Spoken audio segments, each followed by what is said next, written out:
And if you are joining for today's session for the first time, or if you have not joined in the first few sessions, I think the foundation we put was in the earlier sessions, because if you are just joining us with these sessions and if you are thinking, let's go for war, it's very dangerous, because the warfare you need to make sure that you are fit for war. And that's what we covered in the earlier sessions. So now I just wanted to recap. Last week we also looked at the nature of the enemy that we are fighting. And we know that we are not fighting against a group of people here. We know, and the Bible talks about, there is a spiritual world that we cannot see. And many of the issues what you are going through right now is not because your friend has done something, or your spouse has done something, or your in-laws have done something, or your neighbors have done something.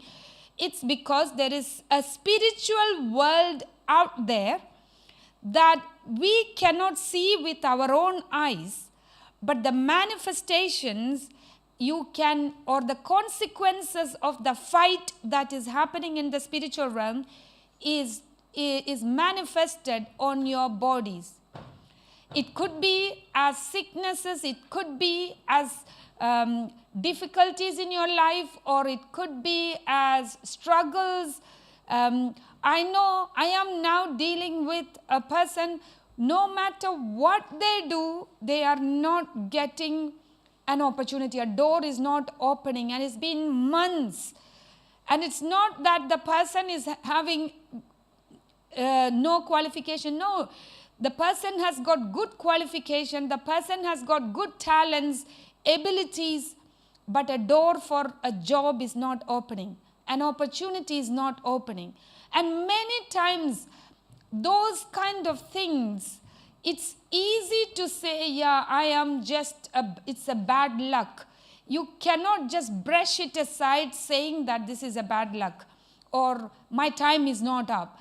It's sometimes those kind of hindrances that you go through are spiritual in nature. That is why we need to understand who our enemy is. And the Bible talks about different names that we looked at last week. If we can quickly go through those slides, we can, if you put the first slide. So, these are the names that the Bible talks about for the enemy or Satan or devil. It's called Apollyon, which is the angel of the abyss. It's also, the meaning is the destroyer. It destroys. And the reference is Revelation 9:11, and you know that it's already displayed. The next one is accuser. He's the accuser. His name is called the accuser of the brethren. He keeps on accusing us. Oh, she's a bad person. He is a bad person. Always accuses. Then Satan's name is given as adversary. 1 Peter 5:8. Be sober, be vigilant, because your adversary, the devil, walks about like a roaring lion. Next one is, again, the angel of light. He takes up and pretends to be an angel, a beautiful angel of light. Then he is called the Antichrist, 1 John 1:14, and it says he is already here, the spirit of Antichrist is already here. And then Beelzebub, or the Lord of the Flies, or the ruler of demons. And this is in Matthew 12:24, it talks about that. And then it says a worthless, Belial, or perverse, and this is given in 2 Corinthians 6:15. And what accord has Christ? Accord has Christ with Belial? So that's another name. And then the next one is the condemner. He condemns people. And 1 Timothy 3:6. Then Paul is telling Timothy that an elder should not be a novice, lest being puffed up with pride, he fall into the same condemnation as the devil. Then he is also called deceiver. That is the fascinating thing about the devil. because the person who is under deception doesn't know that he is being deceived. So he is nicely chatting with this person, or the enemy he thinks that he is the friend, and finally, towards the end, when it is too late, the person realizes that he has been deceived. So that's his tactic. And then he's also called devil or destroyer of life. And then he's also called dragon in Revelation 13:11. And then he's called demon, who can oppress people. And then the next slide, he's called the evil one, he's called the enemy, and he's called the God of this world, he's called the king. We have gone through all these, and I have given you all the references. The next slide as well, we'll just go quickly because we have done this. And he's the liar, and Jesus talks about him as he's the father of all lies. He's a murderer, he likes to kill people, not literally coming and killing, you don't have to be afraid of that, but he takes the responsibility of all these untimely deaths and all those things. He doesn't like people having life. God gives us eternal life, and he's not a life giver. Whereas Bible talks, Jesus is the life giver. Then he's an oppressor. He oppresses people. Then Jesus went around doing good and healing all who were oppressed by the devil. So Jesus, he talks about when he started his ministry, he said that he came to set the captives free. And those who are oppressed, he delivered them. So he was looking for those people who needed help. And devil, on the other hand, he doesn't like people walking free. And so he was oppressing. Then we also looked at roaring lion, and then serpent or a snake. And we talked about it last time as well in Revelation. Then he's called the tempter. He tempts people. You know, just today we were talking about how he tempts people. A person who wants to lead a clean life, he doesn't like. He always brings in temptation. You can make a decision in God's presence that I'm going to live a good life now. And the next very moment, he comes with the temptation. He is a thief and he's a wolf. These are the characteristics of the devil. He tears down. He doesn't show any mercy. And he's a filthy fighter. And if we look at the next slide, how demons enter. Now, should we worry about these things? Should we have to worry about the devil? How demons enter is very important, because always remember, he's not going to enter just because he just saw you walking around. Okay, this person is a nice person, let me enter. It doesn't enter like that. He needs a right to be given. He needs an open door for him to enter. I showed you, you are like a house with doors and windows. And for something to enter into your room or house, you need to open the door for him. So devil always wants a legal right. So this is what I was showing. If the door is shut, nobody can enter. I mean, a shut door, even if the door is weak, old, it's almost going to fall down, but as long as it is shut, it keeps away from certain things. I mean, if you are deliberate to push in, then yes, but a door is there to prevent from entering. So if you click one more, if you click on the next, so this is where a door is open.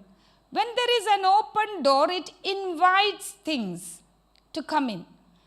Trespass. So it won't call it as a trespass. When a door is open, it's like inviting. That's where we are going to look today. How can you open door for demonic things or evil? Or you can put all those names, the Apollyon or the devil or the demon or evil one.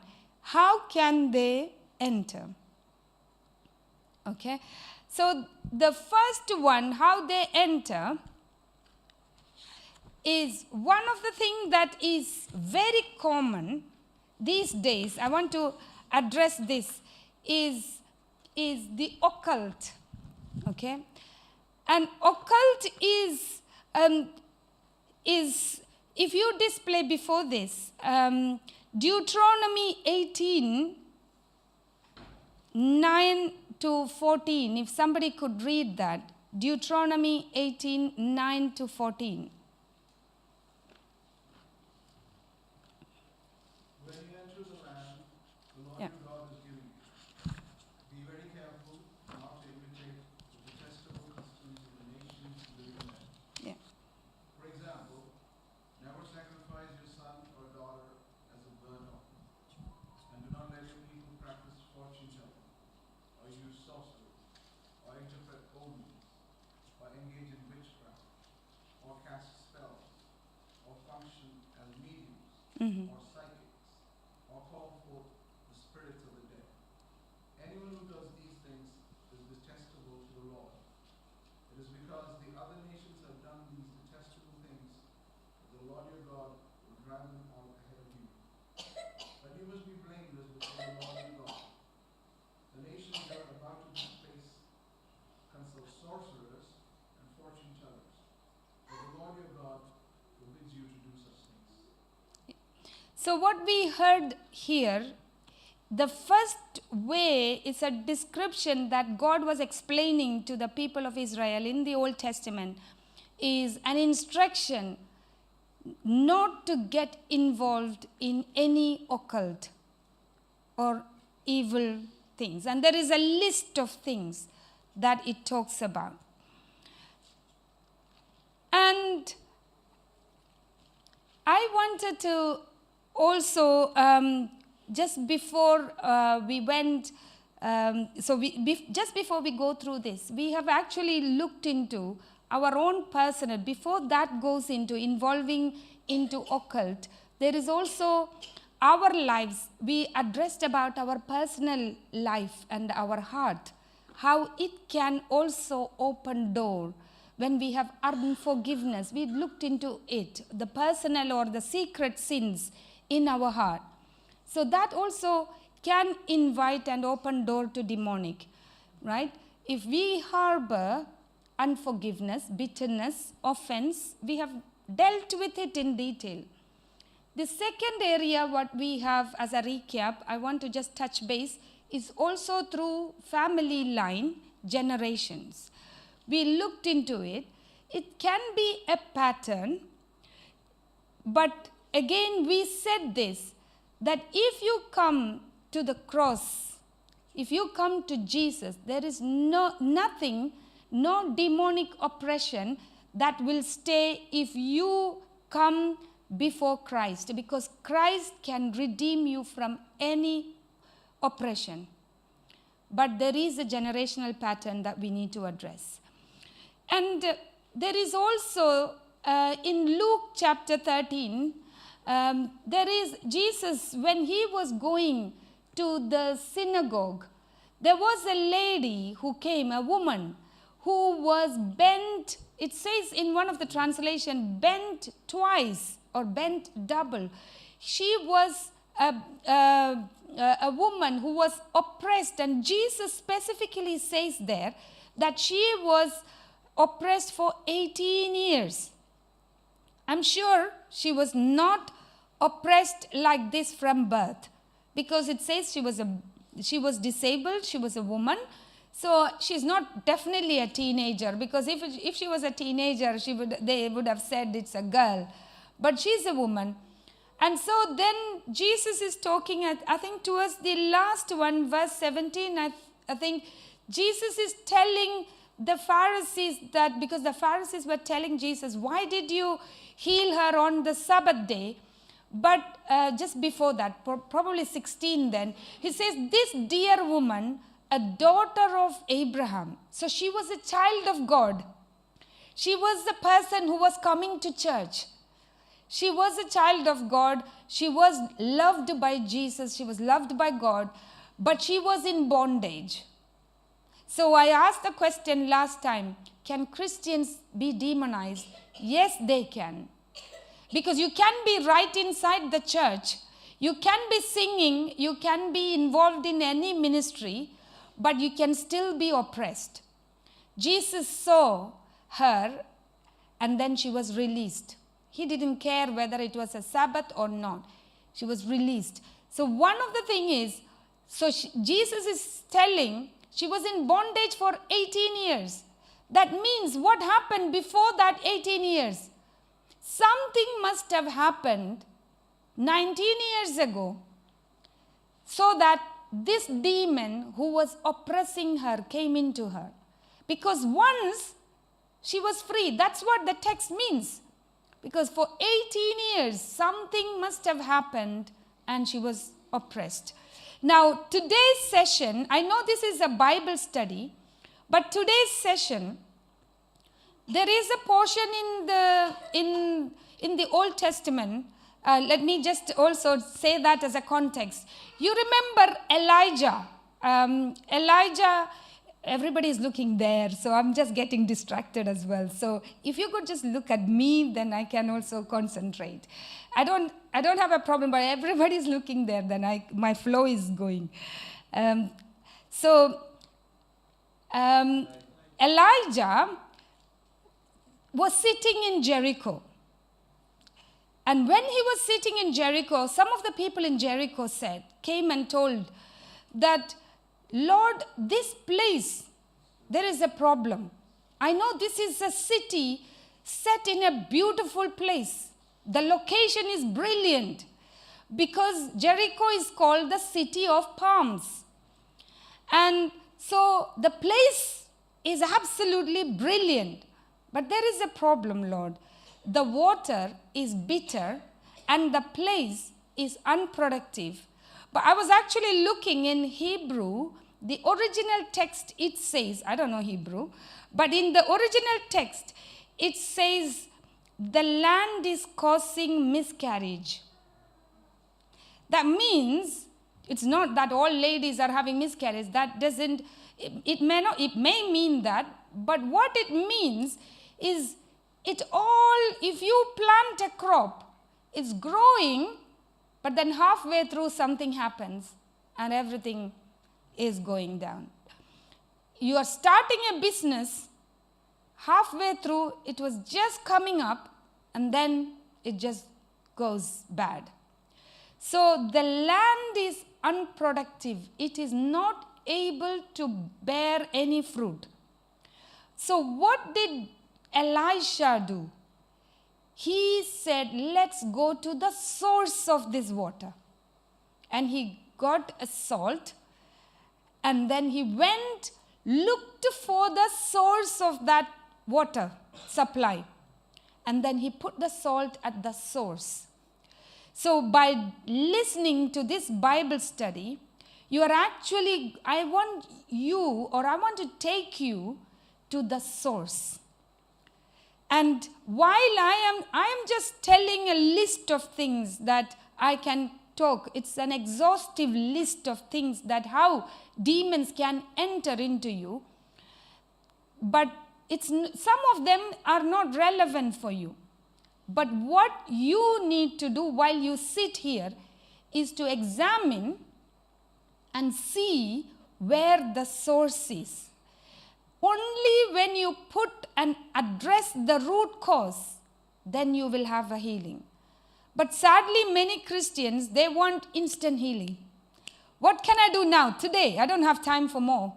I don't have time to even find what is the root cause of my problem. I just want a quick fix. That's what many Christians want. So we are going to the root cause, and that is where when I speak here, you need to think about what have you done or may have done. I'm not telling you all have done something wrong. Please don't think that way.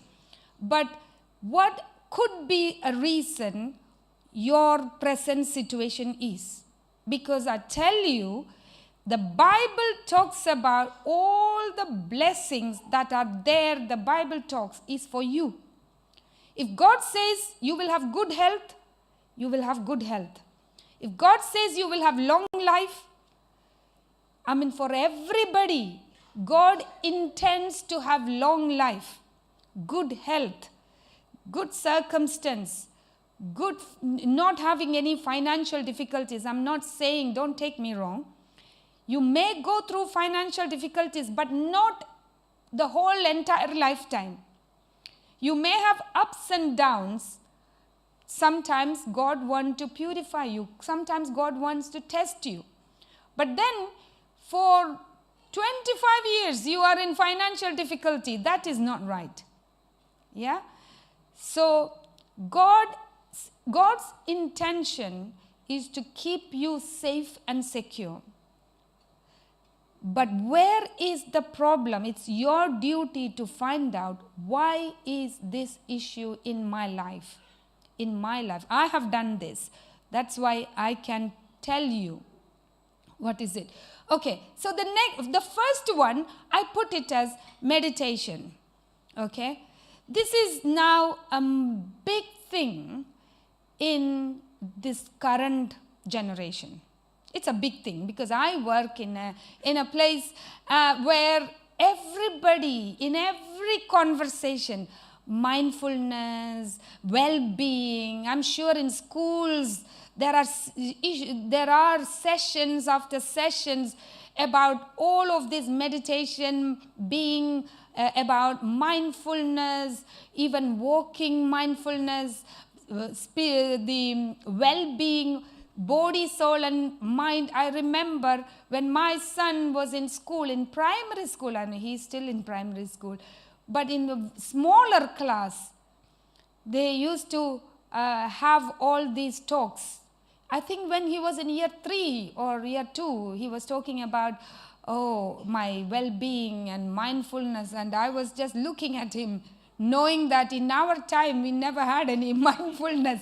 And if we said that my mind is not right, our parents used to say, what's wrong with you? They never even looked at it. So there is lots of talks about mindfulness. So, let me just see. I put it as yoga because it's a big thing. And many are now embracing yoga as a way of meditation. And we, coming from India, we have a lot of tradition or cultural and tradition about all these things, because this originates from India. A lot of things, this has spread now everywhere in the world, and so many millions of people are embracing this. And many, if it was just it's sold out as stretching exercises, different postures. Some of you who, if you don't know, I don't know if you have it in your country as well. Yes? Yeah. Okay. So it's not just a stretching exercise. If it was, that was fine. It was brilliant. And it was sold as that. But the meaning of yoga in the literal sense is being yoked, being yoked or united. Because it's all about being yoked with your body, mind and soul, being united. Because in order to have well-being in your mind, because your mind is distraught, looking at the circumstance, so you are trying to unite your body and mind and soul together so that it can be yoked with your mind, your human mind, with God's mind. That is what the aim of yoga is. Yeah, being yoked, because you are lower, and so you are trying to unite with the Brahma, I think, with the God, with the divine. And that's what it means. And it has got different postures as well, different mudras as well. So around, I don't know much about it, but around 300 or so mudras. And one of these, you probably know, our Indian tradition is about giving namaste. And that is also part of one of the mudras. Yeah? So we don't know much about this. We tell, oh, namaskaram or namaste. That is like a greeting. Yeah? But when we talk about yoga, this becomes I think it is, did I write it down? It's something I'm not very well versed. It's called Anjali Mudra. When you say this in prayer, and when you say namaste, when we do this as a ritual in yoga, you are actually saying the divine in me is bowing before the divine in you. Because in Indian tradition, we see God in everybody and we respect. That's where the respect comes from. And that is where Indian tradition always teaches humility. Well, it sounds right, but the problem is then you are going into the next level. So it starts with just a stretching exercise, and then in order to be united from your mind and soul to God, you need to empty your mind. So you are trying to, because you are quite frustrated about something and you are trying to empty your mind, you are emptying your mind, removing all the negative thoughts so that you can just be one with God, is what is the problem is. Because in the spiritual realm, when you empty your mind completely, that is when you are open and vulnerable to any kind of demonic attack, because you are opening it up. So any demonic entities can get in. And that is why we also looked at when an evil spirit comes to a person, when an evil spirit is cast out of a person, he goes and looks for the airy grounds, and then when he couldn't find rest, he comes back and he sees the person's house nice and tidy and empty. That's when he comes with more evil spirits. So the Bible talks about, we are not supposed to empty our minds. Not emptying our mind completely. That's where the problem is. And then, this is now as an alternative medicine, people are getting fascinated by this practice. And sometimes even Christians, they put worship music and practice yoga. So we can actually practice both together. But no matter, it's not about the yoga, it's about emptying your mind so that the demons or the evil spirit can enter into. That's where the problem is. And everybody is now looking and going into all those practices where they get instant healing or gratification because you feel good about it. When when it is added with stretching and or different postures, you feel good in your body temporarily. But later on, that's when the problems are. There are hundreds of testimonies of people who have been yoga instructors. Initially, they were feeling good, they were feeling top of the world, but eventually, they were really oppressed by so many demonic forces, because you can do a lot with yoga. We can actually attain that sense of even out-of-body experiences. Lots of things you can do, and you feel a sense of achieving these things. But this is the devil, who is a deceiver, and he feels like this, but they are oppressed for their lifetime. So many people are getting delivered out of this practice. Yeah. And then, if you put the next one, I think I have also added, I'm sure some of you must have heard about this. This is also in the practice of yoga. There is, so what they do, again, I have not studied it too much, but what they are concentrating, even the posture of sitting, I don't know if, have you tried sitting? I think if you are not, if you don't practice, you won't be able to sit even like that. It looks so simple, but it actually gives you that, the posture itself is important because it's something to align with your spine. And by this posture, what they are concentrating is the 7 chakras, they say. And every chakra, I don't even know. Yeah. So there is root chakra, sacral, solar, heart, throat, and the third eye, and the crown. So every area, when you concentrate, it has got its own significance.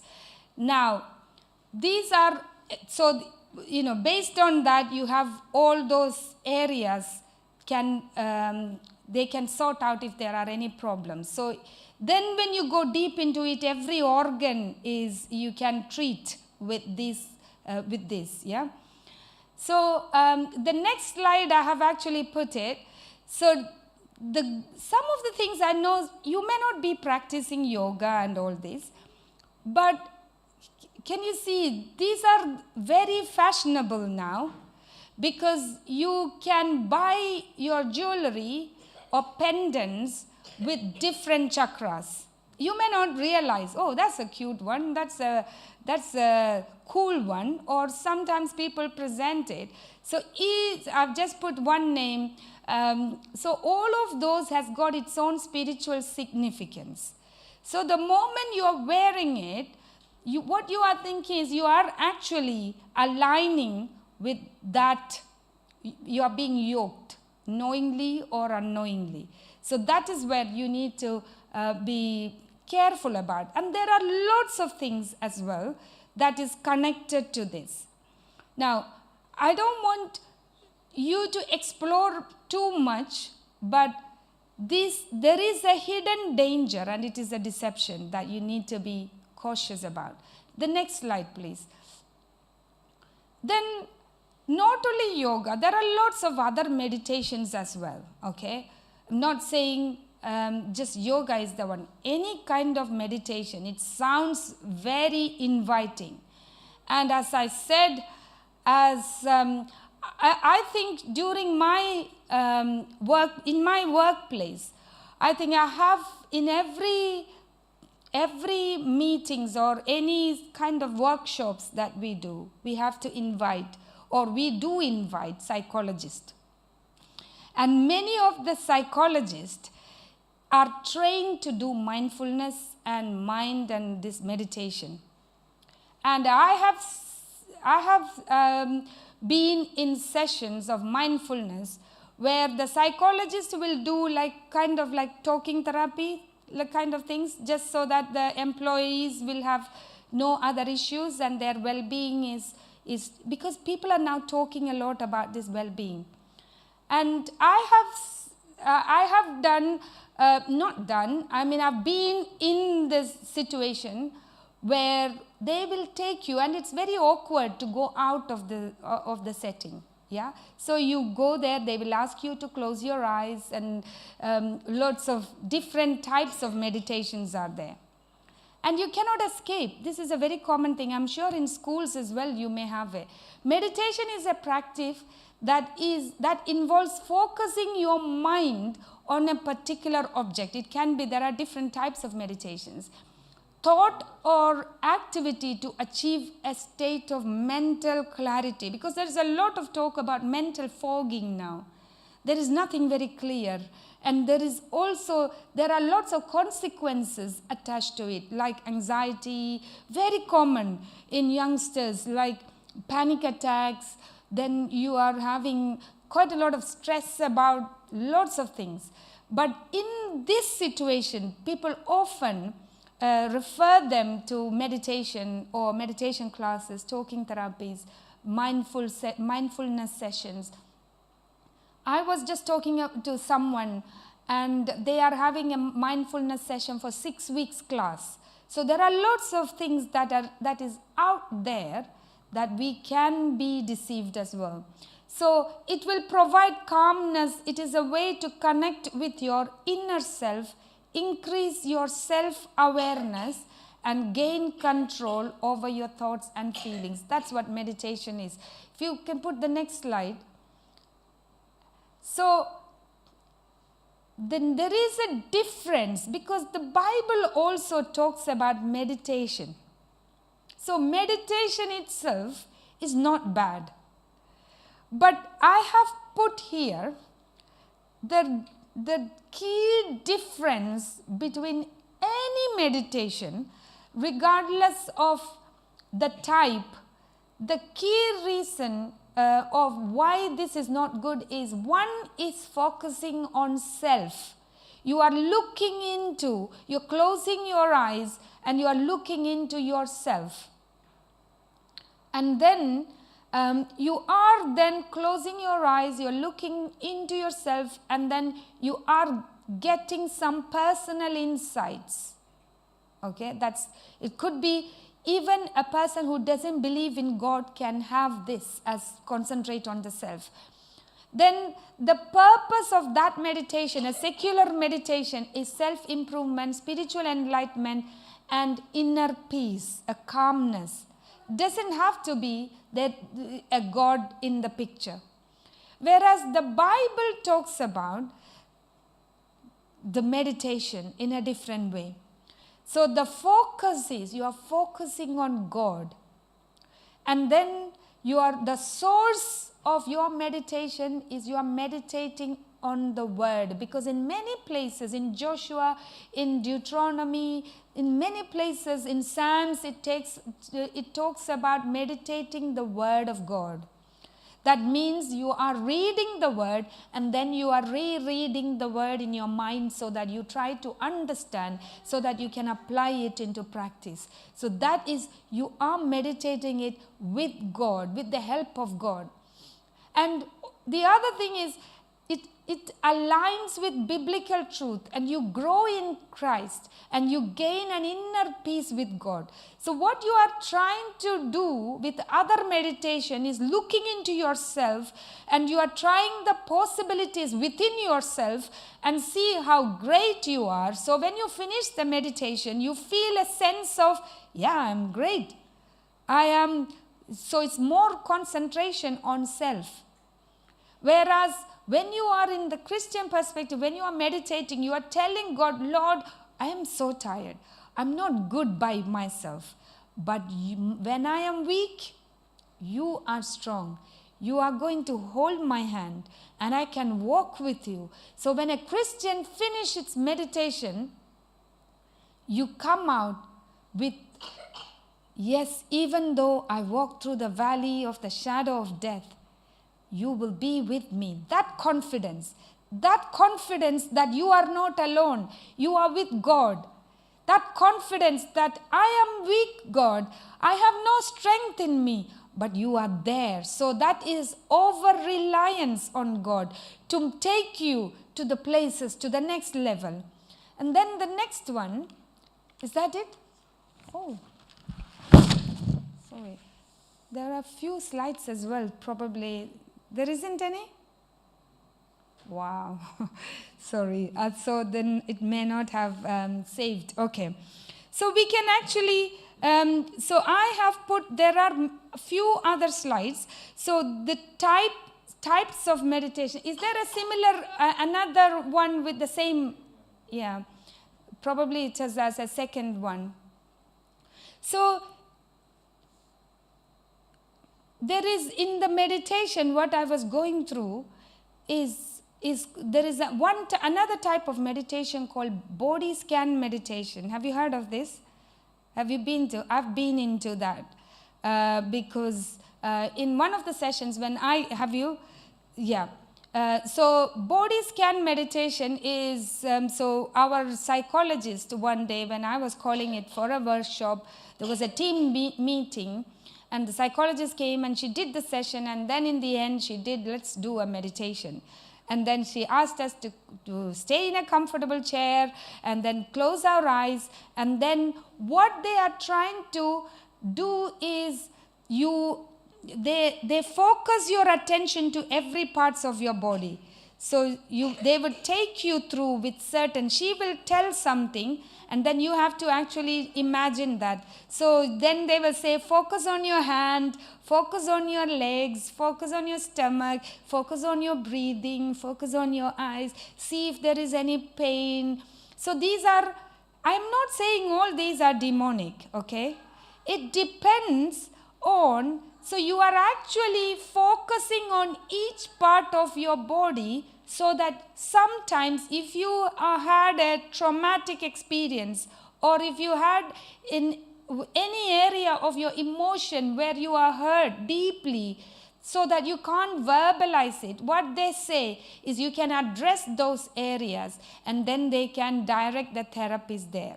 So I'm not saying it is bad, but it's actually again focusing to areas, to your own self. Yeah. So it's like, you know, when some people say, oh, I had butterflies in my stomach. That is like a phrase that people use. They don't have butterflies in the stomach. But then what happens is, because of their emotions, something is churning inside their stomach. So the attention is physical then. It's like when people say heartache. It's not heartache. Their heart is not aching, but those are phrases where sometimes our emotions can be touched on the body. So that's body scan sessions. Then there is also called loving kindness meditation. Have you heard of that? Metta meditations. This is another one which is a new age, which is very common. It says, so probably you must have seen, they will advise you to say so much of positive things. I am good. Today I am happy. Tell that repeatedly. And say, I am blessed. Oh, I am blessed. You say that over and over again. And then it will tell you, now think about another person who is your friend, who is your closest. And say that, oh, that person is happy. That person is going to be blessed. That person is very good. And then you think about another person whom you probably have met on the road. You don't know them. You don't have any relation. Start blessing that person. Not just blessing, but just say positive things about that person. So what they are saying is, it kind of like say, what's wrong in this? This is like good. But repeatedly saying that, you are just relying on your own self. I'm just telling, I'm good, I'm good, I'm good. So that's also, it's a very popular one now. People are actually accepting it. And this is very popular these are different meditations that are in offices, in schools, in colleges, in the workplaces, because people are really affected by mental well-being. Then mantra meditation. So people will ask them to recite something, a phrase, or they will speak aloud, or a sound, yeah, like something repeatedly telling. Then there could be a meditation called focused attention. They will focus on something. Okay, I'm focusing there on that picture. Then you focus, and then finally you are drawn into that picture so that you are not aware of the surrounding. So that's a focused meditation. And then you have visualization. I have been into these sessions as well, because in the workplace there is several ones. And so visualization is focusing. They ask you to close your eyes and then visualize about a waterfall.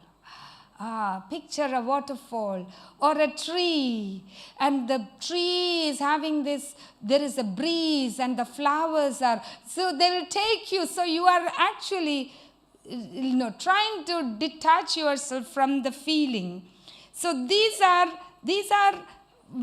like having mental images, and these are all taking us, knowingly or unknowingly, they are taking us away from God.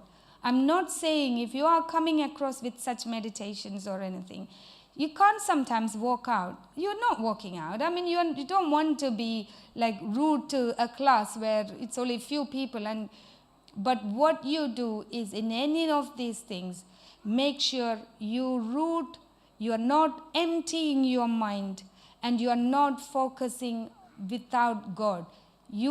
Bible talks us that you as a human being, you are like a grass. Today you are seen, tomorrow you are known. But your reliance is in God. That is where, as I showed you those slides, your reliance is in God. That's one area that many of us are forced to be part of it, yeah? And the second one, I took lots of, second one, sadly, I had a slide on that, but I don't know what happened. It didn't probably got saved. Astrology. Astrology, knowingly or unknowingly, we all, if I ask you, do you know what zodiac sign is yours? All of us know. What is our zodiac sign?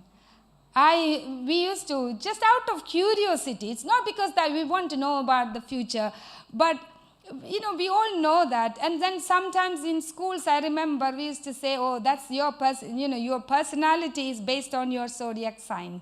And we all know which sign are you. And we all know the characteristics. And sometimes we used to have this in the magazines. Every weekly, people would say, oh, how will it be for a week for you? Or monthly signs. Or sometimes, some people even probably with AI and all now, daily probably you can get. So some of you, if you don't know, zodiac signs are like, it's about the stars and the alignment with the moon and the stars and some of the planets that you can see with your physical eyes and the constellations when you are born. That's how they say when is it born, and based on the alignment of the stars, that's how you get the which star are you. And I am thinking when Jesus was born, probably people, the wise men from the east who came, they were really astrologers who learned all these signs and they saw something like a star. That's why they came and took the pain. They wanted to see who is this great man is. So it's usually when they are born, okay? But all of these things, they are a doorway for the devil. So if you have done it, just ask the Lord, sorry, in my ignorance I did it, because I did it. I did it in my childhood. We knew, I know what my star is. But that means you have actually opened a door for the demonic, because the portion that Santosh was reading was astrologers as also in the Bible that should not be doing it. You should not be looking for stars. You should not be, because the star is a created being. You are much higher than a star, what it says. Because if you are with the divine, one true God, if you are united with God, no power can touch you. You know, in our culture, there is also some of the stars, like the star already will say that, oh, you will not get married, or you cannot get married, or your husband or your wife will die. It's a belief system, or it's a tradition or culture. But no matter what happens, the star is not telling your destiny, because you are more precious than what a star can talk about you. If you give your life to Christ, no power can touch you, because He is the divine. He is the one true God. The stars and the constellations or the arrangement cannot control or tell your destiny. Yeah. So that's another one. I put also a slide with Deuteronomy 18, if you can just display that, because it was already on my slide. I don't know what happened. So Deuteronomy 18, 10 to 12, I think that's what he read. And then Isaiah 47, this portion already Santosh read it. So Isaiah 47, 12 and 13. So it says again, do not use your magical charms or use the spells you have worked at all these years. 13, verse 13. So God is asking, where are all your astrologers? Those stargazers who make predictions each month. You see, those days as well, they used to do all these things. They used to predict. So these are not to be done. And Leviticus 19:26 as well. Leviticus 19:26. Do not practice fortune telling. So fortune telling is bad. Yeah. It's not palm reading, fortune telling, all of these things. You may be doing it for fun, but it can actually open a doorway to demons. I know the time is going to be up. I just want to cover one more thing. It's about martial arts. Many of us get into these martial arts. You know, martial arts, sports such as, you know the names, karate, kung fu. I had a picture, so so it's all about, it's so annoying when it is not there, it's not saved. Sorry, it's not your fault, it didn't come. Okay, karate, kung fu, tai chi, or judo, and then some of these names I can't even read. So all of those things, martial arts, the problem with martial arts is it's always has a connection to spirituality. Hopefully I will show you the next week. It has a connection with spirituality. It's not just sports. People think it is for sports. It's for physical strength. There are 3 benefits I wrote in my slide. The first is the physical strength, or it keeps you fit, which is good. Yeah, it keeps you fit. That's for good. The second thing in martial arts, every martial arts comes with meditation and spirituality. That's the difference between a normal sports and martial arts. Every martial arts is connected to spirituality. So that's where the problem is. They also train you so that you can focus. I remember how many of you have seen Kung Fu Panda? So you've seen it. Yeah? There is always a guru or the main guy. What was his name? Oogway. Master Oogway. Master Oogway is always in meditation. Yeah, and and with the meditation power, he knows things, and then he trains his people to focus his mind. And he always says to the panda that, "Panda, focus," and he can't focus. And so panda goes more into meditation, and that's how he gains his strength. So every martial arts, you need focus, and your focusing is done by meditation and gaining. And then if you go further in all these martial arts, you get immense power that you can jump up high. Even just think about that, because I have watched it many times with when the kids were young. And you can jump up high, you can do things very fast, and you can do so many things, and those are all spiritual. You can't do it with your own strength. Yeah. So it's mental focus, spiritual energy, and physical fitness. That's what martial arts is all about. So if you are thinking, oh yeah, it's nice, it's cool, it's self-defense, it's it can have something, it's all connected to spirituality, and it can be an open door for any god other than God, because it's all, I think in all of those things, it's from the Chinese, there is Shaolin Temple. So that's where, I haven't actually studied much about it again. Buddhist, yeah. So that's how those martial arts are. It's all traditional. It's the culture of that country. So, but then that culture is through their spirituality and is inviting and getting more powers. And some of the powers you get, it may look cool because you can do so much with this power. And when you even just give a hand, you are opening a door to the demonic, and you are actually giving a legal right. I would say again, you are giving a right for the enemy to invite into your heart.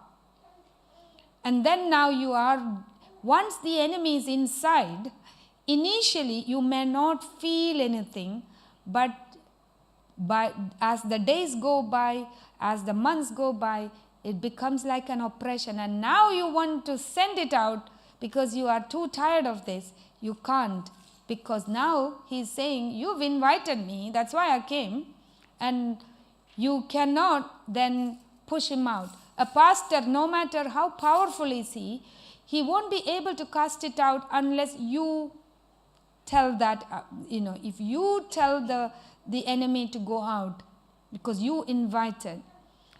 Again, I want to stop here by telling all these darknesses, I would say it as darkness or the dark forces, the names that I showed you earlier.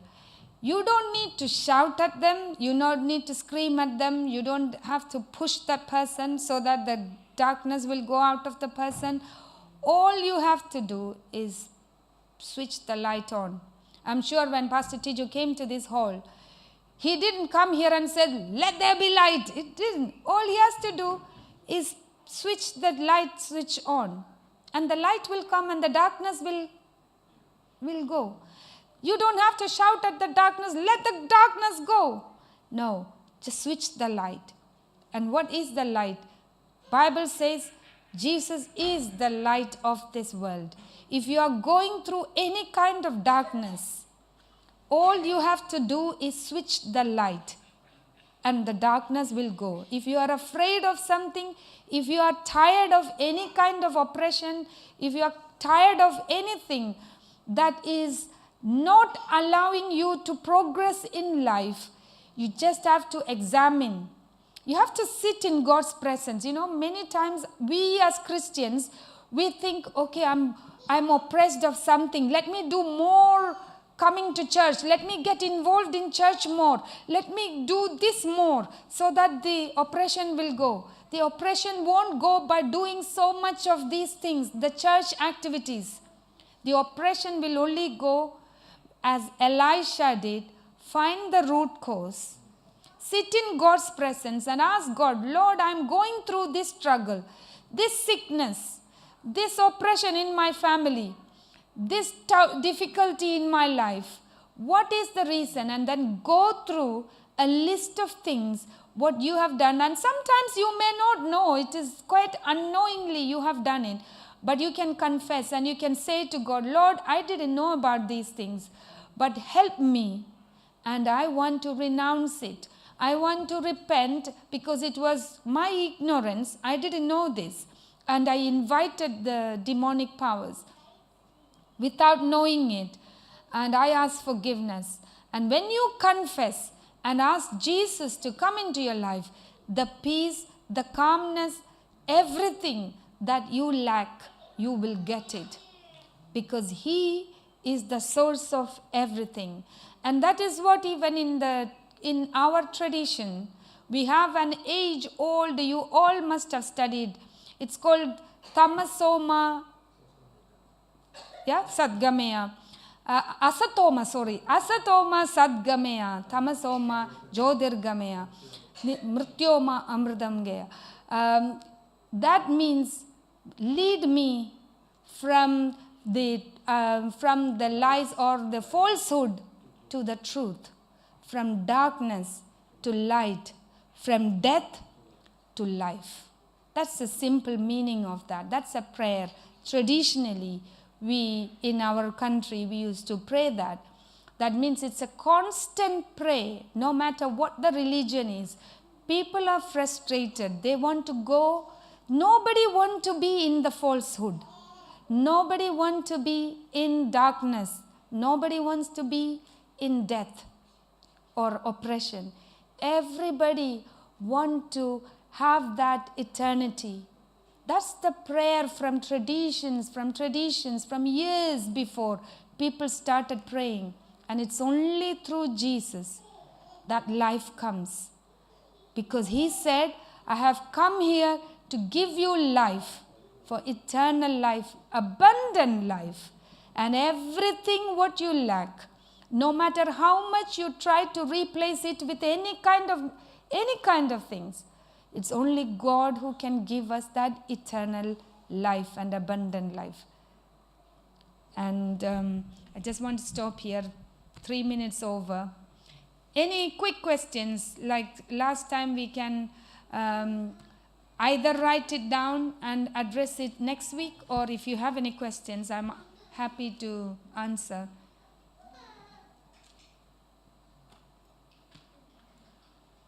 Is that because you didn't understand anything or you understood everything? I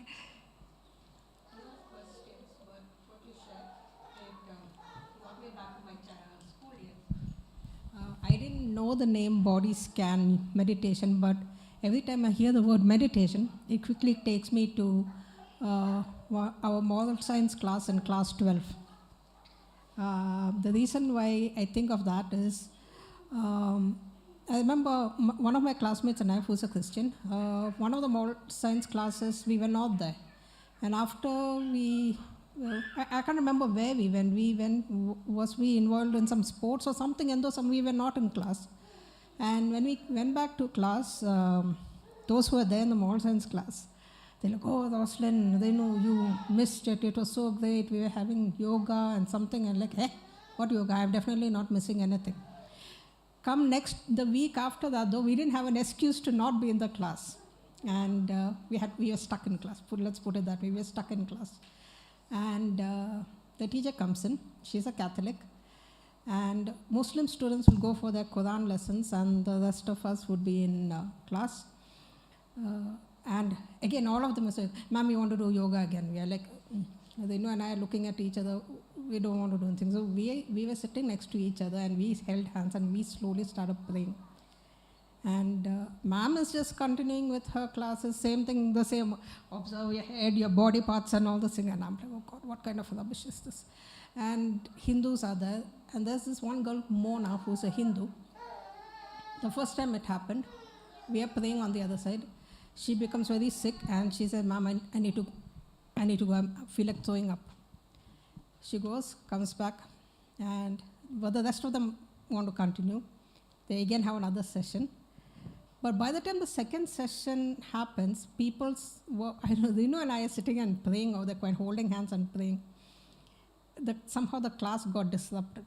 And what the saddest part in this was Christians themselves were involved in this. I don't know how much they really knew. But again, this Mona went and vomited again. But people want to continue, and our librarian was a Pentecostal singer going in one of the Malayalam churches. We went and told, ma'am, this is what happened in moral science class. And our principal, Marthama principal, we used to call his nickname is Iron Man. We're like, can we tell P.K. Thomas, sir, that this is happening in class? I don't know, somehow I think he got did he come to know? I don't know. But after that 2 classes, we never ever had. It was like, no, we can't do this. It's not allowed. We are not allowed to do this, practice yoga in class. So with that, it stopped. Now the other thing about the zodiac thing, I don't know how much I was into it, but I know I was, as maybe more of a fun kind of thing. And I was more fascinated than just this zodiac thing. I was very fascinated by the elements that control the zodiac signs. And it was more of a fun thing, but at some point, I can't remember, at some point, somewhere in my early 20s, I guess it's all this martial arts involving especially our Kalaripait. And I can't remember the name, the Tamilian version of it. Those have a lot of demonic things that they have to do, like they have to do a certain yoga before they start. I think it's all of that somehow, and I'm sure it's definitely